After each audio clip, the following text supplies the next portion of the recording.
Rostros que dejan huella es una presentación de los parques temáticos Los Aleros, la Venezuela de antier y la Montaña de los Sueños. Una foto. Sí. Participas para obtener un pase anual para venir a visitar de cortesía todas estas 4 o 5 locuras que yo he hecho en mi vida. La dinámica es muy sencilla y busca celebrar el Día del Padre, pero eso no te lo voy a contar yo. La cosa será así: sube una historia en tu Instagram de una foto con tu papá en los parques temáticos y automáticamente estarás participando. Hay 2 cosas que no debes olvidar: etiquetarnos y que tu perfil esté público. No importa en qué parque temático o en qué año fue tomada tu fotografía. Solo tiene que aparecer tu papá o que tú seas el papá. ¿Sí o no? ¿Sí? Después vas a venir a los comentarios de esta publicación y nos vas a comentar en qué parque fue tomada esa foto en la que nos etiquetaste. Y ya con eso vas a tener todos los pasos completados para participar en esta dinámica. Por cierto, seleccionaremos a los ganadores de manera aleatoria a través de una aplicación. Y aunque ya te dijimos qué es lo que vas a ganar, permíteme explicarte algunas características de nuestro Full Pass. Este es un proyecto que nos emociona mucho y que muy pronto estará disponible. Es un pase de cortesía con el que puedes visitar Los Aleros, la Venezuela de antier o la Montaña de los Sueños las veces que quieras durante un año. Daremos 3 pases de estos: uno para las fotos tomadas en Los Aleros, otro para las fotografías tomadas aquí en la Venezuela de antier y el otro para las fotos tomadas en la Montaña de los Sueños.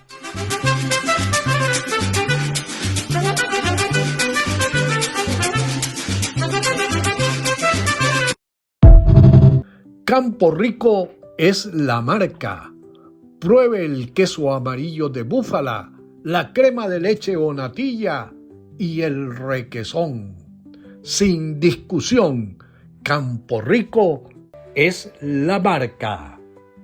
El Centro Odontológico de la doctora Berta Farías en Caracas y en Mérida te permite sonreír sin límites. Puragua Express es el mejor seguro para tu salud y la de tu familia.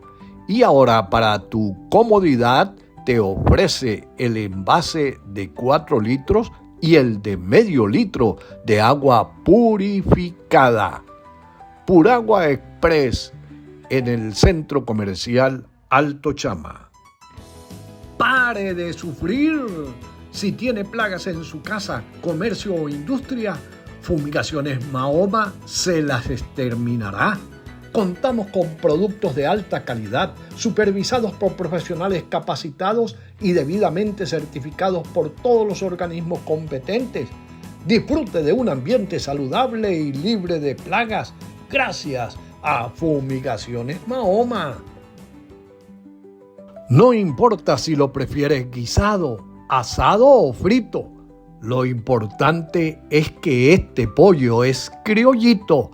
Llama a los números que aparecen en pantalla. Tenemos punto de venta y también delivery. ¡Coma pollo! Asociación Cooperativa Cicerca le ofrece todo lo que se elabora con cemento, ferretería en general y asesoría a las comunidades organizadas. En la Avenida Centenario de Ejido, entre el Centro Comercial Centenario y el Villa Suite, de la mano con la comunidad. Entre el lago de Maracaibo y la cordillera de los Andes nace Palmares de Campo Rico, una iniciativa que florece desde 2017 como parte de un legado agrícola de más de 75 años. Lo que comenzó con la ganadería bufalina, hoy se expande hacia la palmicultura sustentable, apostando por una agricultura que respeta la tierra, a su gente y al futuro. Aquí, cada palma sembrada representa innovación, compromiso y tradición. Somos una empresa familiar que cree en el trabajo bien hecho, en la tecnología propia y en el poder de las comunidades. Palmares de Campo Rico, nuestra huella en el campo.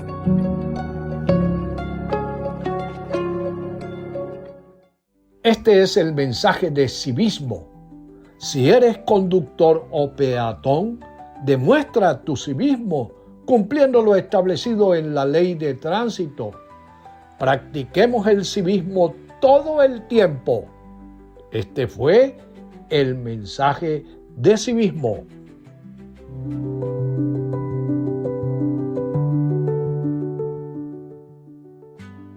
Amigas y amigos, me complace muchísimo hacer entrega de un nuevo espacio, rostros que dejan huella. Hoy vamos a mostrarles el rostro de Fernando Giordano y Fernando nos va a contar parte de la historia de su vida. Así es que, Fernando, gracias por aceptar nuestra invitación y por estar aquí con nosotros. Gracias a ti, Tuto, por tomarme en cuenta para este proyecto que me parece muy interesante. Bueno, y como es la norma en este espacio, en el primer segmento, Fernando nos va a decir en qué fecha nació, dónde nació, quiénes fueron o son sus padres, sus hermanos. Si hay tiempo, comenzaremos a conocer dónde disfrutó su infancia y de qué manera la disfrutó y posteriormente continuaremos hasta llegar al día de hoy. Así es que, Fernando, comience a hablar. Muy bien. Bueno, yo nací el 10 de junio de 1957 en la ciudad de Caracas, de padres merideños. Mi padre y mi madre eran merideños de la población de Sea, específicamente. Nací en Caracas, me crié en Caracas, vengo de una familia bien conformada, una familia profundamente católica. Tengo una hermana, somos dos hermanos solamente, una hermana menor. Ella es licenciada en psicopedagogía, licenciada en educación, va a hacer doctorado, una serie de cuestiones. Es decir, sus papás apuntaron a la parejita. Sí, señor. Tuvieron buena puntería, la pareja como tal, ¿no? Yo me crié y me eduqué en Caracas. Empecé a estudiar primaria en un colegio en la organización Vista Alegre, se llamaba Instituto Doña Ana. Allí estuve hasta el 5º grado y después me fui a estudiar con los agustinos en el Colegio San Agustín del Paraíso. Allí hice 6º grado y me gradué de bachiller. Puros recuerdos agradables realmente de esa formación con los agustinos, porque además de la formación académica, que era rigurosa y era importante, esos sacerdotes tuvieron un cambio. Cuando yo estaba por ahí en 2º año, me acuerdo que nos fuimos de vacaciones y esos sacerdotes que eran muy estrictos, muy españoles de aquellos, tú sabes, muy rancio, regresaron. Ellos estaban haciendo licenciaturas en psicología, etcétera, y regresaron convertidos en otras personas, ¿no? Eran unos corderitos. Unos corderitos, aparte la relación con los estudiantes fue otra totalmente diferente. Yo agradezco mucho la formación que me dieron porque, insisto, no fue solamente la formación académica, fue la formación como persona, los valores que allí se establecieron, que por supuesto reforzaban los valores de casa, ¿no? Es decir, educaron y orientaron. Y orientaron, así es. Y eso es lo que en definitiva hace la formación de uno como individuo. En mi casa, pues era una familia promedio. Mi papá se fue de Mérida a trabajar a Caracas por situaciones familiares. Trabajó con las empresas Mendozas y allí hizo su carrera, allí hizo su vida. Y mi mamá, que también fue docente, se dedicó a trabajo en el hogar, pero siempre mantuvo, mi mamá era pintora, era artista y unas manos privilegiadas, siempre se mantuvo activa hasta que murió a los 92 años con sus manualidades, sus pinturas, en fin, todo lo que ella hacía y lo hizo desde su juventud, ¿no? Y mi hermana, bueno, una relación entre hermanos también solidaria, consecuente hasta el día de hoy. Ella también está aquí en Mérida, también vive en Mérida. En mi infancia con ella, como todo hermano mayor, fastidié a mi hermano menor. Ella se acuerda de todos los malos, yo no me acuerdo. De todas las maldades. De todas las maldades. Y tuvimos una relación muy bonita, tanto en la infancia como en la adolescencia, ¿no? Yo empecé a estudiar en la Universidad Central de Ajá, Venezuela. pero no se me adelante tanto, Dígame. porque todavía nos queda recorrido. Ese apellido, Giordano. Giordano es de origen italiano. Mi abuelo paterno, venía de Italia e iba a Argentina. Pero uno de los italianos que vivía por aquí en los Andes le dice, no chicos, vamos a bajarnos en Venezuela, venían en barco para que conozca los Andes y después sigues para Argentina. Vamos a conocer los Andes fue que llegó, estuvo en Santa Cruz de Mora, conoció CEA y se instaló y no salió más nunca de allí. Es decir, de turista se convirtió En un ciudadano, sí.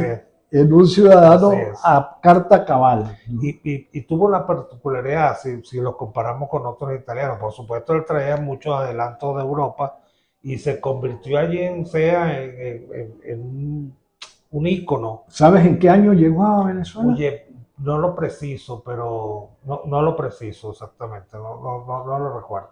Pero fue finales de 1800 y tanto, ¿no? Así. Hacia finales de ese periodo. Por cierto que se entraba a Venezuela, cosa curiosa, nosotros después tratando de acomodar los papeles de él, etcétera, nos dimos cuenta en su entrada a Venezuela, él se llamaba Cayetano Generoso Giordano y no le gustaba. Entonces se cambió el nombre, él era Generoso Seferino Giordano. Y cuando llegó a Venezuela le preguntaron el nombre y dijo Cayetano, porque no le gustaba el otro. Ajá. Y simplemente le pusieron una tachadura y escribieron lo que él les dijo Cayetano, ¿no? Y eso se convirtió en una traba para los papeles, etcétera, pero así de fácil era la entrada. Él llegó a CEA y se olvidó de Italia. Se olvidó en el sentido que él no les transmitió ni a mi papá ni a sus hermanos. Ellos aprendieron el idioma, por lo menos en el caso de mi papá aprendió italiano después que se jubiló, que se dedicó a aprender italiano, ¿no? Y él era un tipo muy correcto. Y esa era su lengua materna. Sí, paterna. Paterna, claro. Pero él no, o sea, yo creo que lo que les transmitió fue el gusto por la pasta, ¿no? Tuvo una fábrica de pasta, tuvo varios emprendimientos, pero él se nacionalizó más allá del tema legal, desde el punto de vista social, de su temperamento, etcétera, ¿no? Que se arraigó. Pero con una cosa bárbara. Y ahí fue donde fue dejando Italia de lado. Entonces de allí viene ese apellido. Es Giordano con G. Con G, que hay una anécdota, ¿no? En principio los Giordanos eran estos Giordanos de Mérida, no había más Giordanos en Venezuela, ¿no? Después con el paso del tiempo ya hubo otra migración más moderna con Giordano. Pero hay una cuestión con el cantante, Giordano con Y. Yo le escuché. Que no tiene nada que ver. No tiene nada que ver, pero solo la fonética. Aparentemente, por una entrevista que escuché yo una vez, ese Giordano es con G también en su apellido. A uno se confundía. Con Giordano la escribe con Y, lo escribe con Y, no tiene que decir, no, mira. Tiene que decir, yo no soy el cantante. Sí.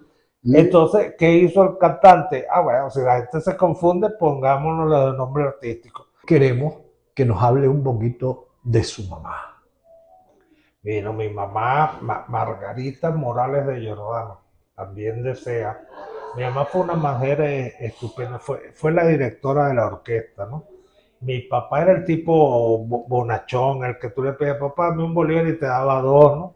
Mi mamá le decía, dame un medio y un medio te daba. Y te pedía cuenta. Ni una puya más. Ni una puya más. Pero mi mamá fue la mujer que nos llevó hacia adelante, era la que nos insistía. Esa era la capitana. Sí, señor. Usted tiene que ser el mejor, usted tiene que buscar la excelencia en la vida, etcétera, etcétera, etcétera. Ella fue la directora de la orquesta. Y parte de lo que yo soy. Como educadora al fin. Como educadora, sí, señor.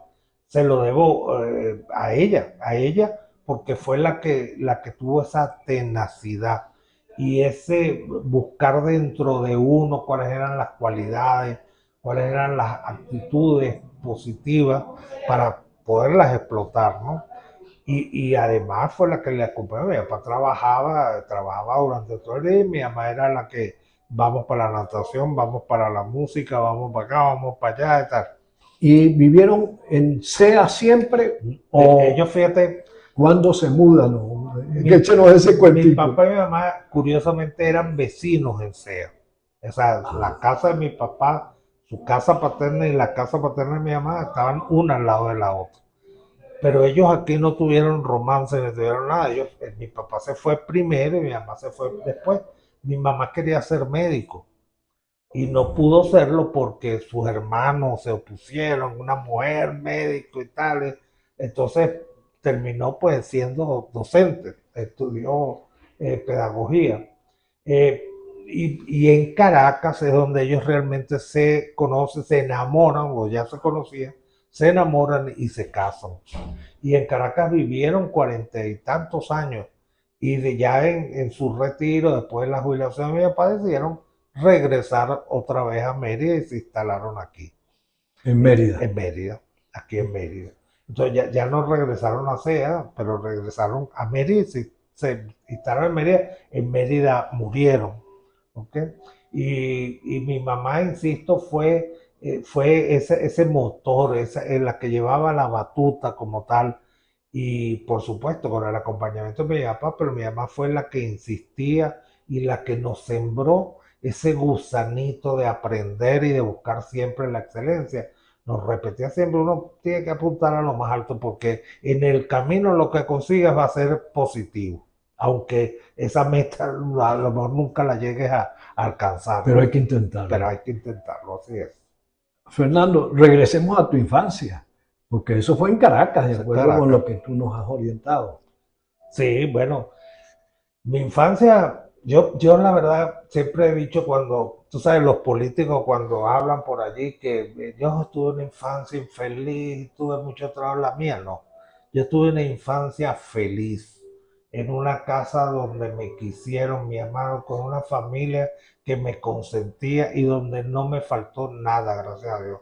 Tuve una educación excelente, tuve unos juegos excelentes y una cosa importante que tal vez ahorita es más difícil de que un muchacho la consiga. Yo tuve mis transiciones de la infancia a la adolescencia y de la adolescencia a la adultez de manera normal, como se deben vivir, con toda mi carga hormonal, Cumpliendo etcétera, todas las etapas. todas las etapas, y la disfruté, pero mucho, ¿no? Yo tuve un tío muy querido, hermano de mi mamá, un sacerdote, el padre Carlos Ernesto Morales, cedeño. Él bueno, ocupó posiciones importantes dentro del clero, fue vicario de Caracas, él fue jesuita y él tenía unos votos de estos de pobreza, en fin, no conozco exactamente El término. las denominaciones, pero él no quiso ostentar otro tipo de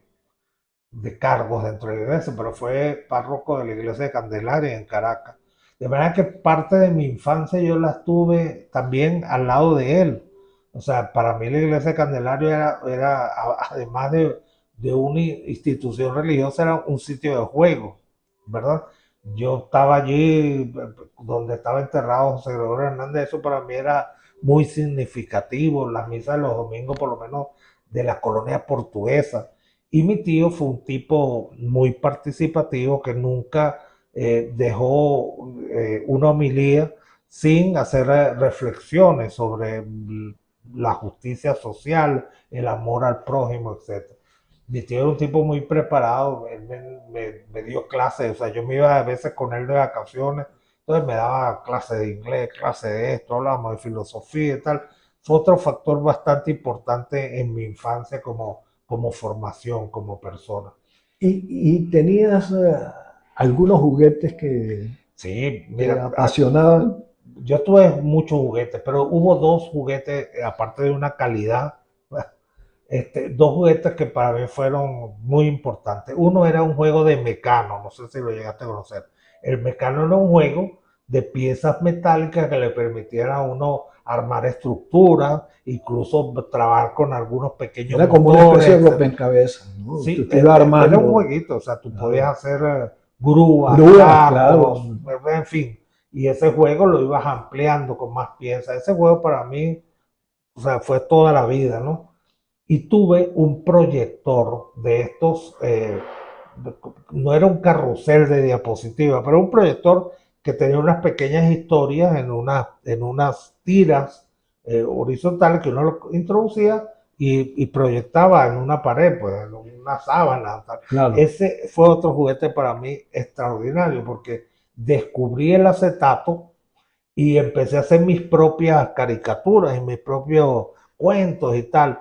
Y hacía funciones con aquello y les cobraba a los amigos, pues Claro. los invitaba a la casa y entonces teníamos allí Tenía una especie de cine. Exactamente. Esos dos juegos para mí los tuve muchísimo tiempo, ¿no?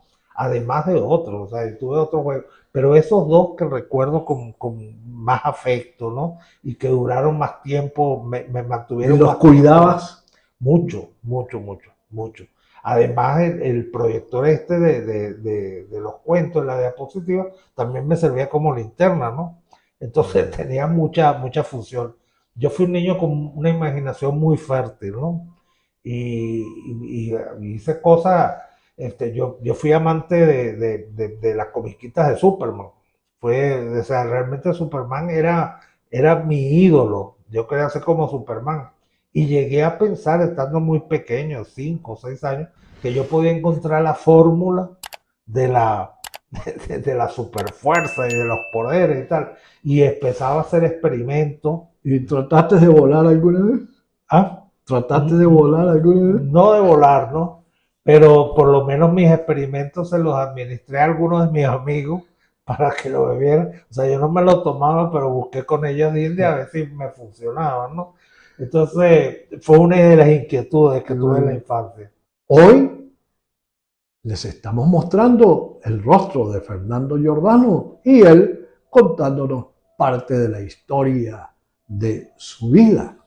Y ahora hablemos un poco de la primaria. Señalaste al comienzo que estuviste en una escuela, creo que hasta 3er grado o hasta 5º grado, y después con los agustinos. Cuéntenos esa parte. Sí, el colegio donde comencé a estudiar mi primaria hasta 5º grado era un instituto, una escuela de estas Pública. No, privada. Privado. Era una escuela pequeña, no muy grande, que quedaba cerca de mi casa en Vista Alegre, y una educación muy personalizada tenía esa gente, ¿no? Y estimulaban mucho la parte cultural, la parte musical, la parte teatral, de manera que yo desde muy pequeño tuve esas participaciones culturales gracias al colegio y a su profesora, la profesora Cari Domínguez, una profesora cubana, una pianista excepcional, que era la que nos preparaba para los actos, etcétera, ¿no? Y que no la has olvidado. No, para nada. Ella influyó en mí y en mi gusto por la música, ¿no? Y por la interpretación. Ella fue para mí un factor fundamental. Allí cursé mi primaria. Lo único que recuerdo, hay dos cosas que no me gustaron de esa época. Una eran las guías. Habían que llenar unas guías de historia y geografía con una letra muy pequeñita. O sea, era mucho lo que había que escribir en muy poco espacio. Y aquello terminaba uno con la letra muy mal. Al final estaba mi mamá, mi papá, mi abuela, todo el mundo rellenando guías porque no daba tiempo de que una cosa un poco sin sentido. Y lo otro era el día de la alimentación. Yo siempre he sido buen tenedor. Yo como de todo, no me hace daño nada. Y el día de la alimentación me obligaban a tomar jugo de tomate. Y el jugo de tomate me producía náuseas y automáticamente el vómito. Y aquello era un sufrimiento todos los años, el día de la alimentación. Porque entonces me obligaban, era algo así como, no te gusta, entonces toma jugo de tomate doble. Doble. Bueno, aquello... le cuento que a mí me ocurrió lo mismo en el comedor cuando estudiaba en el Grupo Godoy, que quedaba cerquita de Glorias Patrias por la Avenida 4, y entonces yo no toleraba las zanahorias ralladas con leche, y me pasaba lo mismo que usted. Y un día la Economa creía que eran cosas y bueno, la llené completa de... Sí, una cosa, y luego yo decía, denme el tomate, pero no me lo den jugo, como el tomate. Esas son las dos cosas Que no malas te gustaron. de mi primaria. Y ya en sexto grado, pues me pasan al Colegio San Agustín, donde finalmente ahí concluí mi bachillerato, un colegio pues muy grande, donde fomentaban muchas cosas, como te decía anteriormente, aparte de la formación académica formal. En mi colegio tenía un club de ciencias, un club de astronomía, un periódico, un grupo de teatro, una banda de guerra. O sea, teníamos mucha actividad O de sea ese que hubo tipo. un impacto grandísimo Sí, sí, sí, del cambio de definitivamente. colegio, ¿no? Además, como buenos curas españoles, San Agustín tuvo un club de fútbol en primera división y se practicaba el fútbol constantemente. Después algunos de nosotros ya por ahí en segundo año de bachillerato, insistiendo, nos hicieron también un campo de béisbol.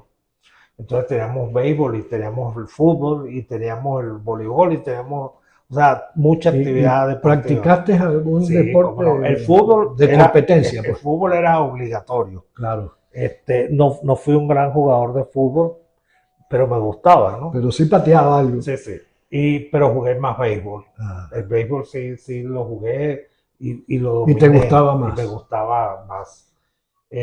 Y lo otro que hice toda mi vida fue la natación. Yo nado desde muy pequeño y participé en competencias, incluso ya grande, en el colegio de médicos, fue a representar ¿Y qué estilo nadabas? ¿O todos? de joven todos. Ah. Y de viejo libre. ¿Y en las competencias? Libre, ya de adulto libre y espalda. Ajá. Ya las otras no. Son muy no exigentes. las dominaba. Ahora de joven sí, las de joven las manejaba todas. Y las artes marciales, yo practiqué muchos años en mi vida artes marciales, básicamente el Kung Fu. Y bueno, mantuve una actividad deportiva constante en ese cambio. Y el colegio pues fue fundamental porque me abrió, tú sabes, vengo de una cosa chiquita y me encuentro con aquella Un gigante. un gigante, un gigante. Y tenía muchos servicios, ¿no? Tenía un servicio de psicología, de orientación vocacional, una cosa muy bien implementada. Pero le permitía a uno como estudiante no solamente tener conocimientos desde el punto de vista formal, sino también formarse críticamente, ¿verdad? En una sociedad que amerita de personas que estén dispuestas a hacer los cambios necesarios. Entonces, es algo que yo agradezco muchísimo del bachillerato y de la formación que me dieron los agustinos. ¿Y tu ingreso al colegio fue por tu tío? No. Mi mamá y mi papá simplemente buscaron ese cupo, le hacían a uno como un examen y quedé ¿Lo aprobaste? aprobado y me aceptaron. Ya el conocimiento de ellos, de mi tío, fue después que ya yo estaba en el colegio. Ok. Que supieron que Sí, tenías sí, un tío sí, que era sí, sacerdote. así es. ¿Y estuviste en el San Agustín hasta que terminaste quinto año de bachillerato? Hasta que terminé quinto año de bachillerato. Allí me gradué en bachiller en ciencias y yo no salí asignado. Yo nací para ser médico. O sea, yo no recuerdo otra cosa en mi vida que yo hubiese querido ser sino médico. Mi juego de pequeño era médico. O sea, yo era el médico de los muñecos de mi hermana, el médico de los animales, el médico. Y de hecho me alcahueteaba mi abuela y mi mamá, entonces me hacían batas y me hacían, tú sabes, todo mi indumentaria, pero incluso cuando jugábamos con soldaditos y bueno, este tipo de juegos, el mío era el médico, o sea, entonces me lo vestían, me hacían ropa. Los heridos de la guerra. Sí, señores, yo los atendía, echaba plomo, pero por otro lado también los curaba, ¿no? Entonces, cuando salgo de bachillerato, yo no salí asignado oficialmente, lo que ahora es OPSU, no salí Claro. asignado a la carrera. Pero yo me dediqué a ir a la Universidad Central mañana, tarde y noche, con el centro de estudiantes, con el decano, con todo el mundo. Cuando salieron las inscripciones, el decanato siempre manejaba Un cupo. algún cupo, y el primero que se lo dieron fue a mí. Yo creo que era para fastidio. para que ya no los molestara más. Giordano fastidió tanto para ver cómo lograba ingresar a estudiar medicina en la Universidad Central de Venezuela, que al no salir en el listado que publicaba la OCSU, bueno, el decanato decidió que uno de los cupos que le quedaban al decanato se lo dieran a Fernando. Cuéntenos. Sí, eso fue bien interesante. Yo en ese momento no tenía activismo político, ni conocido, ni nada de eso. Y yo me bregué ese O cupo. sea, sin palanca. Bueno, la palanca fui yo. Exacto. Sí, mi mamá había hablado con algunas personas, pero eso No surtió efecto. no surtió efecto.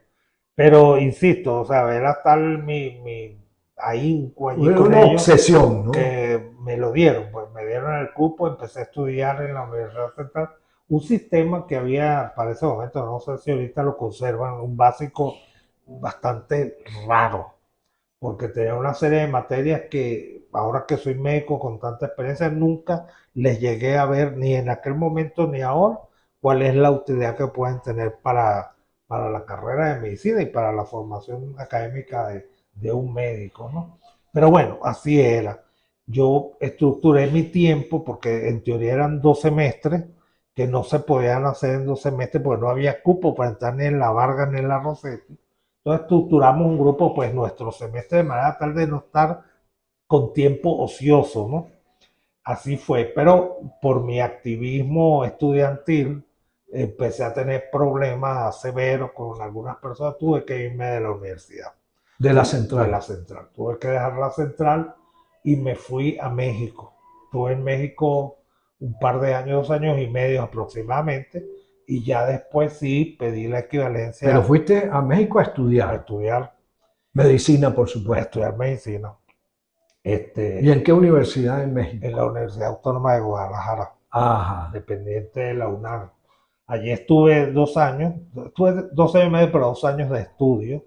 En ese momento, como joven, como músico, también fue un cambio muy fuerte. Salí de Caracas, que aunque era Caracas, no se podía comparar con lo cosmopolitan de aquella ciudad, ¿no? Una ciudad mucho más grande, con muchos más habitantes, viendo cosas que uno veía en la televisión, en las películas, me las encuentro Y allá. tú decías, y si es verdad, Y sin haber salido nunca de mi casa, ¿no? O sea, yo en mi casa no me preocupaba si había jabón o si había crema Claro. de dientes o papel toalé. De hecho, el primer mes que estuve en México viviendo, oye, habría pasado 15 días y no tenía plata, me lo había gastado toda, ¿no? O sea, tuve que aprender una serie de cuestiones. En México, aparte de estudiar, yo trabajé con la universidad en la Oficina de Actividades Científicas y Culturales. Bueno, ahí ocupé cargo de cierta importancia desde ese punto de vista. Realizábamos también eventos culturales, la Semana Panamericana, una serie de cuestiones.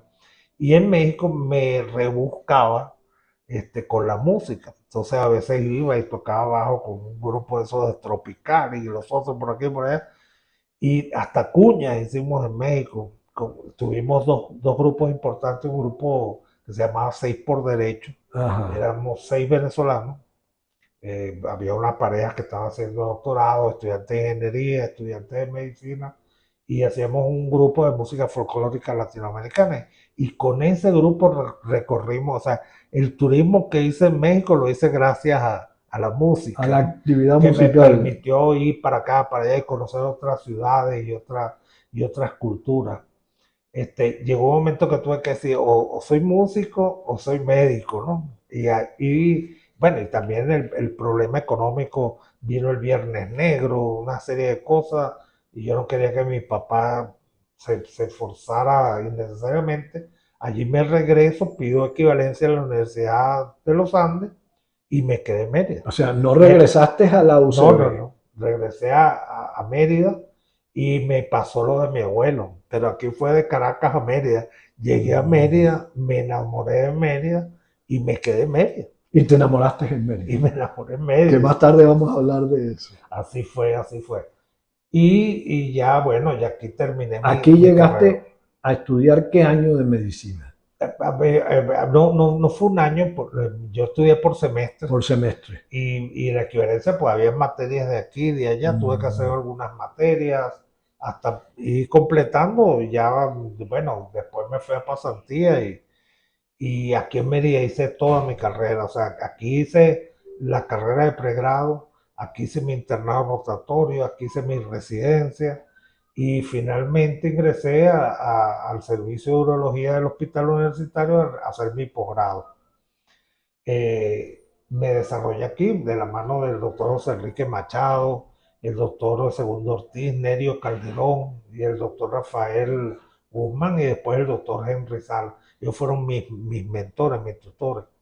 Pasamos de una urología tradicional, convencional, que fue la que ellos manejaron muy bien, a la urología que hacemos hoy día, una urología moderna, endoscópica, de cirugía mínimamente invasiva. Y yo tengo el orgullo y la satisfacción que de alguna manera contribuí un poco a eso, ¿no?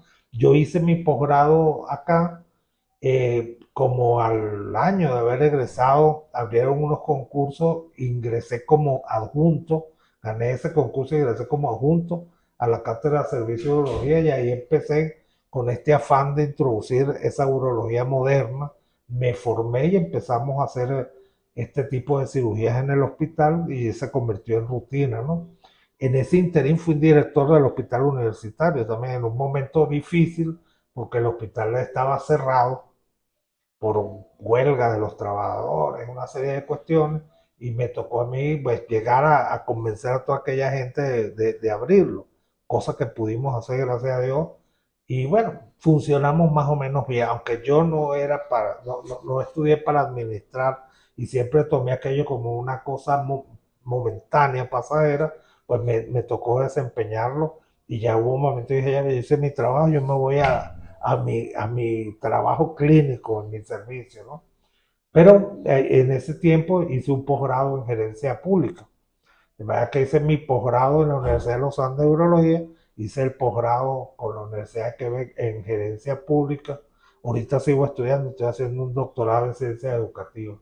Y vamos a preguntarle, Fernando, ya sabemos por qué fuiste médico, ok, pero ahora, ¿qué te indujo a hacer el posgrado de urología? Mira, yo tenía habilidades quirúrgicas y quería algo que fuera específico, algo que yo no sabía. O sea, yo creo que parte de mi personalidad está orientada a resolver las cosas. O sea, tengo algo, yo te opero y yo te lo quito. O sea, es una piedra, yo la saco y te la pongo en la mano y se acabó el problema. Y la urología permitía eso, pero yo llegué a ver en mi pregrado unos videos donde se hace cirugía endoscópica de la próstata, es la cirugía que hacemos, la cirugía transuretral, la que no necesitamos abrir, ¿ok? Sino a través de la uretra. Y aquello me impactó y esto es lo mío. A mí esto me gusta, o sea, ese tipo de cirugía mínimamente invasiva. Claro, eso fue una muestra y así fue. O sea, yo me formo como urólogo y me dedico a estudiar eso. Hice un fellow en Brasil, en la Universidad de Campinas, de la ciudad de Campinas, y empecé a hacer cursos fomentando esta parte de la neurología. Y es la urología que hoy practico. O sea, yo tengo mucho tiempo en que una serie de procedimientos yo no hablo, no tengo necesidad de abrir, hago cirugía renal percutánea, hago cirugía intrarrenal, cirugía prostática, etcétera, mínimamente invasivo. Hay cirugía, de hecho, hoy vamos a hacer en un rato una nefrectomía radical por un tumor, eso es una cirugía que vamos a hacer abierta, o sea, manejamos todo. Pero, y ahí en esa cirugía hay que extirpar el riñón, ¿sí? Y toda su grasa perirrenal, la fascia. O sea, de alto riesgo, ¿no? De alto riesgo, sí es. Pero es la vida del paciente la que está en juego. O sea, ahí sopesa tu riesgo-beneficio, ¿no? Entonces, ese video me marcó, fue lo que me terminó de decir, esto es lo tuyo, vete por este lado, ¿no? A pesar de que tuviste unos maestros que siempre fueron por la vía tradicional, ¿no? Sí, pero yo tuve una suerte enorme. porque ellos fueron, sobre todo el doctor Machado y el doctor Nerio Calderón, dos personas que aunque no practicaron muchos de estos procedimientos, no estaban cerrados a hacerlo. Entonces el doctor Machado llegó un momento que él veía a un paciente y él sabía, esto hay que hacerle una litotricia intracorpórea, y le decía, mire, váyase para allá para la Santa Fe y busca al doctor Giordano, ¿no? O al doctor Contreras, y nosotros lo invitábamos. Y con Nerio me pasó igual, Nerio me rescata a mí, yo me gradué de urólogo y yo no sabía qué hacer, no tenía dinero, no tenía equipo, no tenía nada. El puro título y la El puro especialidad. título, el doctor Gustavo Gil, el gastroenterólogo, me llama y me dice, ¿qué vas a hacer tú? Yo no sé, doctor, la verdad que no sé. Él me dice, ven a trabajar aquí en la clínica. Y yo le dije, pues que yo no tengo plaza, no se preocupe. Él se portó maravillosamente, me habilitó un consultorio, le puso muebles, me puso una camilla y yo empecé a trabajar allí, ¿no? Con el doctor Gil. Y no sabía cobrar, los pacientes me decían, doctor, ¿cuánto es? Le digo, no, nada. ¿Le daba pena? Me daba pena, mucha pena cobrar, ¿no? Tuve que buscar, yo fui presidente de la Sociedad de Médicos Internos Residentes y Rurales y busqué a la secretaria, se llamaba Teresa, le digo, Teresa, ven a ayudarme porque me voy a arruinar aquí, me da pena con el doctor. ¿No? Y la pusiste a ella a cobrar. Y la puse a ella a cobrar, entonces ella se iba y era la que cobraba, pues a mí me da mucha pena cobrar, ¿no? Y después Nerio Calderón, que tenía la clínica Milla como tal, me llama y me dice, ven para acá, ven a trabajar conmigo, vamos a hacer equipo y tal. Nerio me termina de enseñar a mí a operar lo que era la cirugía convencional, pero yo a Nerio le decía, Nerio, mira, estamos atrasados en Mérida, necesitamos comprar este equipo y Nerio decía, sí, vamos, tal. Y Nerio hacía también cirugía endoscópica. Pero evidentemente pues yo hice más cursos y empecé a tener más manos y nosotros los médicos tenemos un ciclo, ¿no? Para allá vamos todos, uno siempre tiene o debería buscarse siempre tener una persona más joven en su equipo, bien formado, capacitarlo para que cuando uno ya le esté fallando la cosa, el relevo, venga ese relevo y tenga uno donde apoyarse, ¿no? Bueno, ese fue mi papel con Nerio, cosa que se la voy a agradecer toda la vida. ¿Tienes cuántos años de graduado? Yo me gradué en el 95. ¿Tengo qué? 30 años. Voy para 30 años ahorita en el 2025. 30 años de urólogo. De urólogo, claro. Bueno, y esa pasantía o ese estudio que hiciste en Brasil. Dentro de la urología hay una especialidad que es el piso pélvico, la urología femenina. Curiosamente mucha gente piensa que el urólogo es el médico del hombre. Claro, que es el ginecólogo. Exactamente. Entonces sí, claro, vemos hombres y le vemos las próstatas, pero los riñones los tenemos los hombres y las mujeres. Y la vega los tenemos los hombres y las mujeres, pero particularmente la mujer tiene una serie de afecciones del piso pélvico, la incontinencia urinaria y los prolapsos vaginales. Puede prolapsar la vejiga, el útero o el recto. Hay una parte de la urología que se encarga de eso. Y también para ese momento empieza a surgir la cirugía mínimamente invasiva de piso pélvico. Yo ya hacía algunas cosas aquí en Mérida, pero me fui a perfeccionar con el doctor Paulo Parma, que es a nivel mundial una de las autoridades. ¿En Sao Paulo? No, ¿dónde? En Campinas, a como 45 minutos de Sao Paulo. Y entonces, bueno, con él me terminé de formar en este tipo de cirugía y después vine a Venezuela y aquí en Mérida, no solamente aquí en Mérida la hacía yo, sino que empecé a dictar talleres en Venezuela para formar a otros urólogos dentro de lo que era ese concepto de la cirugía mínimamente invasiva de incontinencia, etcétera, ¿no? Eso me llevó por toda Venezuela haciendo este tipo de talleres. Paralelamente a esa actividad, también tuve una actividad desde el punto de vista gremial, fundamentalmente académica, en la Sociedad Venezolana de Urología, ¿no? Allí ocupé distintos cargos en la directiva hasta el año 2010, donde me eligieron presidente de la Sociedad Venezolana de Urología. Eso fue otra etapa realmente todas las etapas de la vida como que han sido buenas y agradables, ¿no? Eso es excelente, Sí. porque ahí puede uno decir, yo he vivido. Sí, sí, señor. No he respirado, sino que he He vivido. vivido, así es. Ahora queremos que nos hable un poco de su parte afectiva, amorosa, familiar. Cuéntenos, Fernando. Bueno, fíjate, yo tengo 2 matrimonios. Un primer matrimonio aquí en Mérida, que fue un muy buen matrimonio. Pero bueno, circunstancias que no Llegó a sus permitieron que finales. aquello progresara. De ese matrimonio tengo 3 hermosos hijos. Mi hija mayor, la única hembra, ella está residenciada en Panamá, una empresaria exitosa, Qué licenciada bueno. en mercadotecnia y licenciada en diseño gráfico. Un segundo hijo médico que está ahorita en Argentina yéndose a España, va a radicarse a España, hacer un posgrado en España. Y el tercero, que también es profesional, es licenciado en diseño gráfico, trabaja con su hermana. Es 3 muchachos realmente excelentes, brillantes. O sea, no tengo quejas, sino puro Orgullo. halago. Y no es el halago ese porque es papá y Claro. todo lo permite. Es un padre bastante exigente. No, sino que se han ganado mi respeto realmente.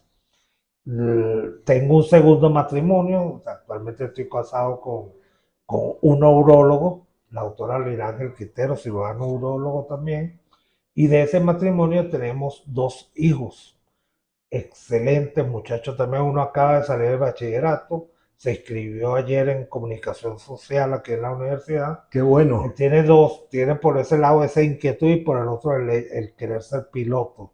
Ojalá y lo podamos ayudar a conseguir eso. Piloto de aviación. De aviación. Y el último niño que tenemos Son 2 varones. son 2 varones. Yo tuve solamente la primera, que fue una hembra.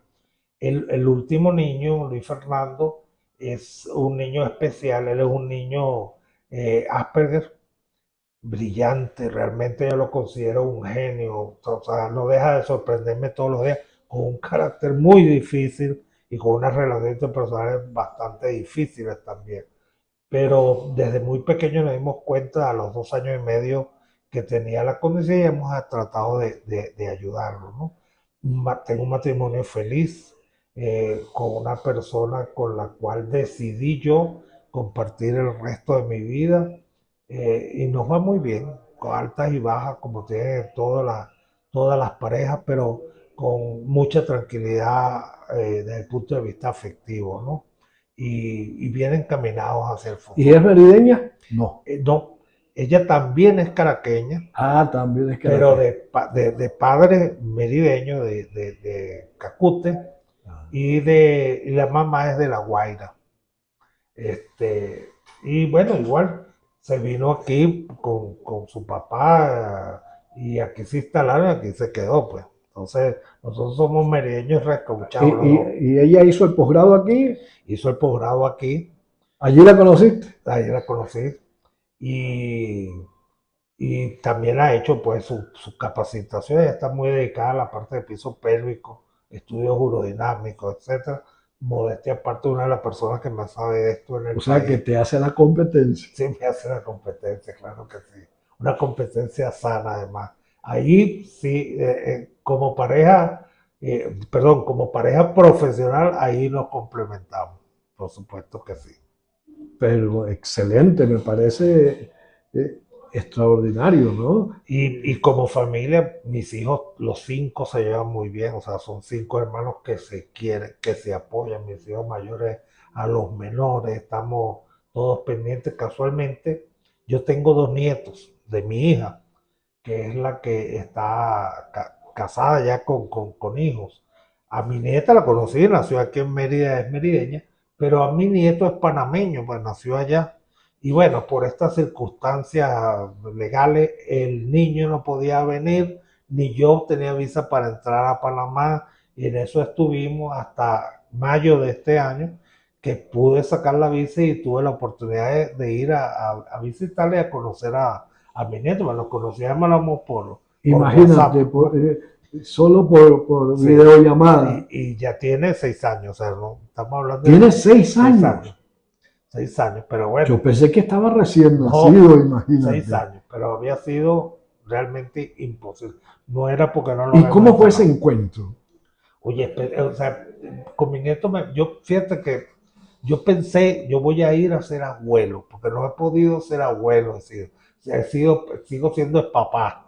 Y el papá pues hace otras exigencias diferentes al abuelo. Claro. Al final eso es mentira, ya sí, fui a consentir, pero de igual fui un abuelo con ciertas exigencias. Pero ese encuentro con mi nieto fue bello y mágico, y por otro lado era como que, o sea, como que era que ya nos habíamos Eran dejado de panas. ver exactamente una familiaridad, una naturalidad. Claro, estábamos en contacto por estos medios telefónicos, pero Claro. fue maravilloso. Es uno de los abrazos que yo he sentido en toda mi vida más fuertes, más solidarios, más sentidos de parte y parte. Mira, ¿y cómo se llama el chamo que tiene Asperger? Luis Fernando. Luis Fernando. Luis Fernando Giordano. Y tú hace rato decías, bueno, que hemos tratado de ayudarlo. Sí. Y tal, pero es que a veces uno no sabe si es él el que lo ayuda a uno. No, definitivamente sí, pero sabes que estos niños son genios, ¿no? Luis Fernando a los 2 años y medio leía y escribía. 2 años y medio. Yo no lo creía, le di un libro de medicina y le dije, lee. Y cuando veo con una corrección, con pronunciación perfecta, ortografía, con lengua mocha de su edad, Claro. pero una serie de cosas, ¿no? Luis Fernando habla perfectamente el inglés, habla francés, habla italiano, es autodidacta, Políglota. algo de alemán. Sus razonamientos, sus conocimientos, las cosas que explica. Él quiere trabajar con parte de programación, ese es su mundo, su inquietud, y estoy seguro que lo hace excelentemente. Pero son personas que tienen, o sea, que se aíslan, tienen que aislarse socialmente, y allí es donde tiene que uno acompañarlo, Claro. porque es un mundo de apertura, no pueden estar siempre detrás de unas paredes de una computadora, ¿no? Lógico. Entonces, desde el punto de vista sentimental, etcétera, nos dimos cuenta muy pequeños y desde ese momento estamos acompañando, y por supuesto que ha superado un montón Qué de bueno. cosas. Bueno, Fernando, ya estamos en la recta final y terminamos este espacio siempre preguntando a nuestro invitado o invitada cuál es la Venezuela que sueñan para que sus nietos la disfruten. Mira, esa es una pregunta que yo me he hecho y me he preguntado también qué era mejor. A veces uno escucha a la gente que antes era mejor que ahora, que antes está. Si bien en la juventud de uno había un país más estable social y económicamente y con esperanza, también hubo abuso, desigualdades sociales que nos llevaron a un terreno fértil para una cantidad de cosas importantes. Yo soy una persona comprometida con el presente. Creo que hemos alcanzado una conciencia social que no teníamos. En un país que tiene una crisis social y económica sin precedentes en la historia, aún así tenemos una población con una resiliencia muy particular que se ha reinventado, que se autogestiona, que busca las maneras de existir.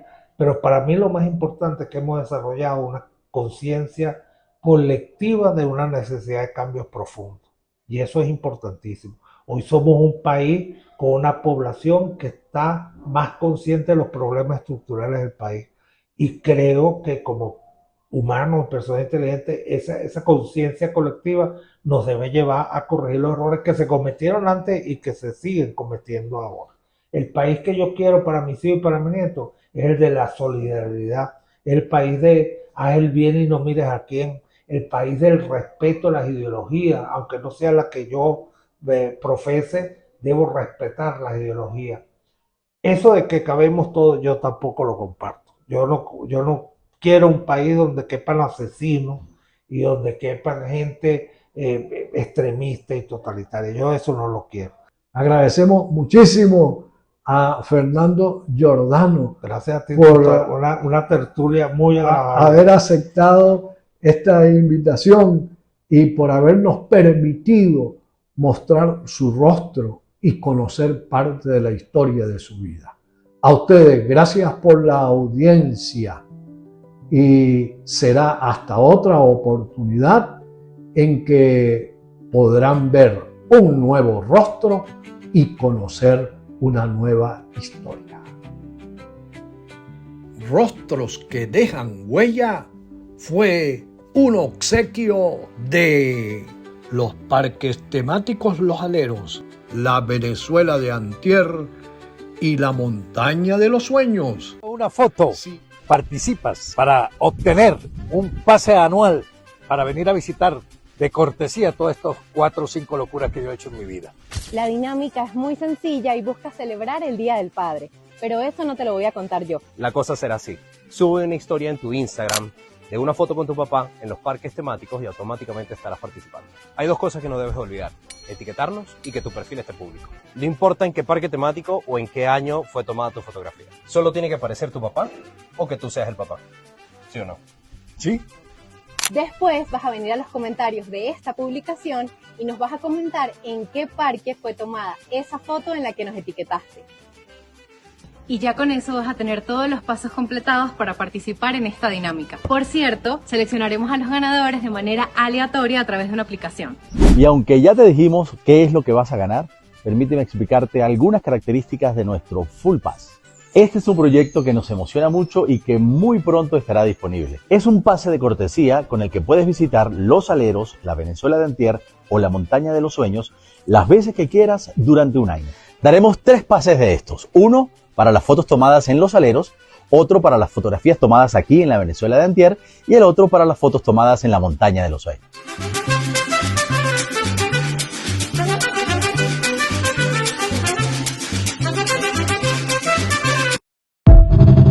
Campo Rico es la marca. Pruebe el queso amarillo de búfala, la crema de leche o natilla y el requesón. Sin discusión, Campo Rico es la marca. El Centro Odontológico de la doctora Berta Farías en Caracas y en Mérida te permite sonreír sin límites. Puragua Express es el mejor seguro para tu salud y la de tu familia. Y ahora, para tu comodidad, te ofrece el envase de 4 litros y el de medio litro de agua purificada. Puragua Express en el Centro Comercial Alto Chama. Pare de sufrir. Si tiene plagas en su casa, comercio o industria, Fumigaciones Mahoma se las exterminará. Contamos con productos de alta calidad, supervisados por profesionales capacitados y debidamente certificados por todos los organismos competentes. Disfrute de un ambiente saludable y libre de plagas gracias a Fumigaciones Mahoma. No importa si lo prefieres guisado, asado o frito. Lo importante es que este pollo es criollito. Llama a los números que aparecen en pantalla. Tenemos punto de venta y también delivery. ¡Coma pollo!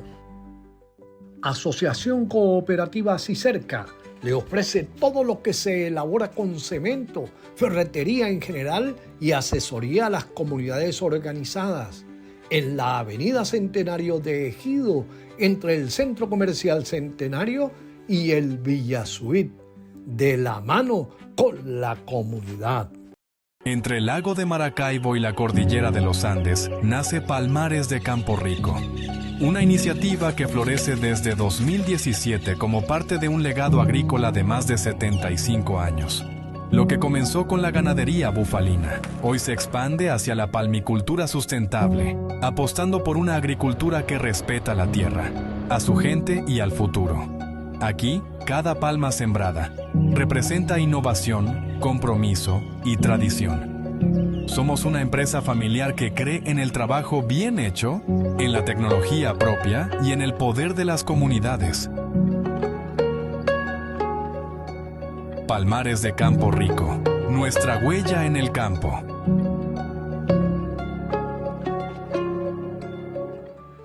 Este es el mensaje de civismo. Si eres conductor o peatón, demuestra tu civismo cumpliendo lo establecido en la ley de tránsito. Practiquemos el civismo todo el tiempo. Este fue el mensaje de civismo.